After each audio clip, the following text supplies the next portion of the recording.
here, Elizabeth, Pensacola, Florida, from the Ground Up Community Garden, lead gardener, just doing a little end of the June tour for you.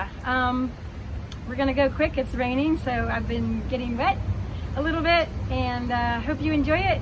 Lots of changes out here. We still don't have our funding right now, but we're doing okay for now, but we'll have to start digging deeper soon. Thanks for watching. We have our very cool sponsorship board, and I think art is such an important part of our garden. So, bottle trees. We still have apples on these trees, and we really get about 2 seasons of them. It's kind of interesting and nice.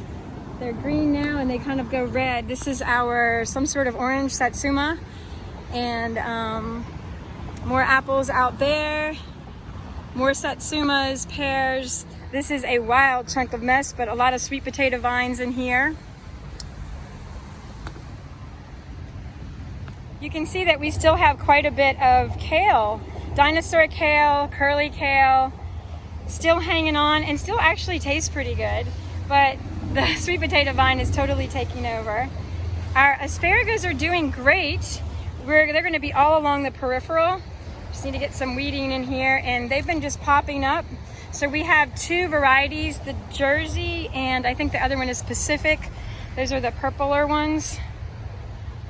There and here. We did lose some of our banana limbs during Cristobal, but I always like to leave a limb that falls just in case the bananas can still do something and it still looks semi-connected. But we'll see, we'll just give it a fair shake. This is a Kakuza coming back, and I really hope it's the old one that we used to have here at the garden. If you were here, you know we got these giant, big, huge gourds, and I haven't been able to get them to take like they did. A lot of rot over here.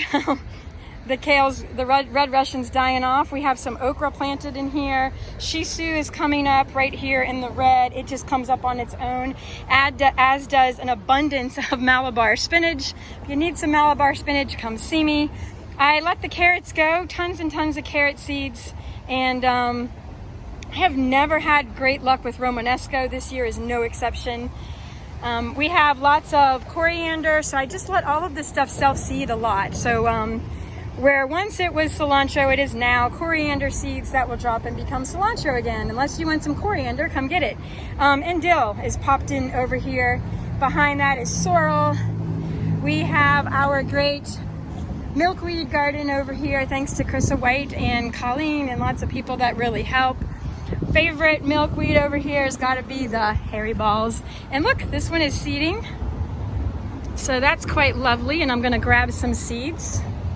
And Krista puts bags on top of them. Again, more Malabar spinach. We have tons of cukes coming in all over the place. I don't see any there right now, but they're probably hiding from me. We still have collards. They're dying off. But if you know somebody that wants some collards, come get them and have about the rest of them. We have tons of Asian long beans. The flowers are stunning. And we've increased our little shade house over here, so we still have some seedlings in there. They were supposed to get shared with Dixon. We'll see how that goes. Nasturtium looking great. All of these in here. Oh, look, we have some scarlet runners. And I'm sure if we look close enough, there we go, right there. The mint, the chocolate mint and regular mint. The regular mint used to be here. The chocolate mint totally took over. Oh, look, we have pokeweed in there. And these are all tomatillas, and they are, some are really ready for harvest and others are just coming out. Ooh, a nice little bumblebee there. Pretty, pretty, pretty. Our Cabernet grapes are just absolutely taking over. And the Roselle hibiscus is coming in really nicely. And if we look over here at the Cabernet, there's some lemongrass that's being swallowed, but we have lots of really pretty grapes, and some of them are about ready. A little bit darker, but I think back in there you can see some are ready. And this is my did this in the same place 2 years in a row, so hopefully kind of the same place. But this is my Seminole squash, which I just love because I don't have to bother with the squash vine borers. These plants were actually donated. There's Lozano and I think a Santa Rosa or something like that tomato, but the Lozanos are just gorgeous. Harvesting a bunch of those today. All behind me we have cucumbers. We probably have 5 different varieties. So unless I look up in my book, I can't tell you exactly which ones. These are some old asparagus that didn't do as well as they're doing out in the field. We have Thai basil here, and we need to clean up this ASAP. Same over here, we need to get the grass out of here, but we have lots of little peppers. And I wasn't here for a whole week, so the okra is, I'm gonna cut it back so that it won't die off on me. We have some gorgeous okra in here. Again, mixes of tomatoes all over the place. These are just beautiful. Look how beautiful those are, and I really just don't have the name off the top of my head. More okra back here.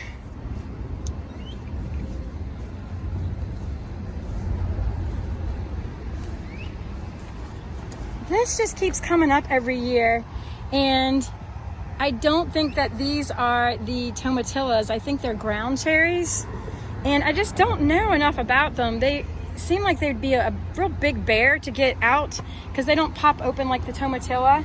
So like a lot of work for a little bit of fruit, but I guess people that love them, love them. Here's all of our great peppers looking good, and we have this bloody sorrel over here.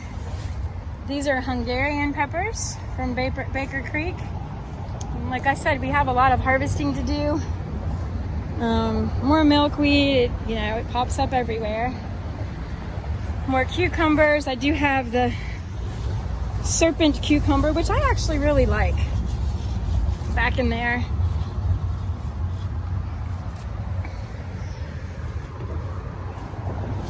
Gets a little overwhelming. I have bitter melon and probably 2 varieties here. So this is I actually like this one better, and then we have another one that has a bit of a bumpier fruit. It's smaller and really, really bumpy. I don't see any right now. And overripe cucumbers, which is just sad, so sad. Need help eating all this food. This year I decided to try zucchini again. Actually, I was kind of challenged by my husband because the squash vine borer always gets it, but they're doing okay. And we do have the borer, but I've just let them go.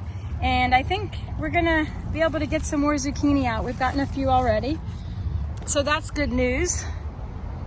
Oregano over there, more mint over here, flowering.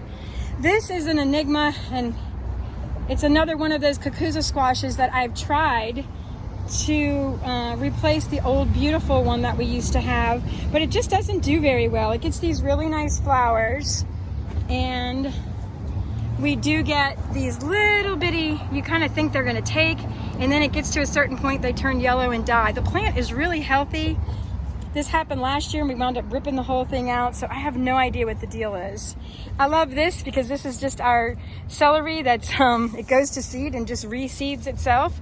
A big old pile of celery, and I want to get this lantana out of here because it sticks me. And again, a little bit more celery and some weeds that need to be taken out. Look, random celery. And yay, it's about fig time in here. I pulled a few off this morning, and oh yeah, I see a ripe one. Right there, ripe fig, yummy. Zinnias, sunflowers, sunflower heads. Really big and pretty.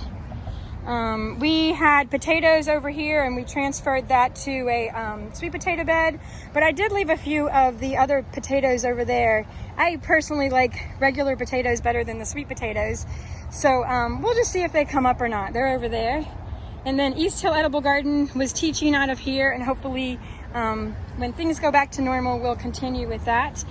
Beautiful zinnias, and that's what I'm going to leave you here with today are the zinnias.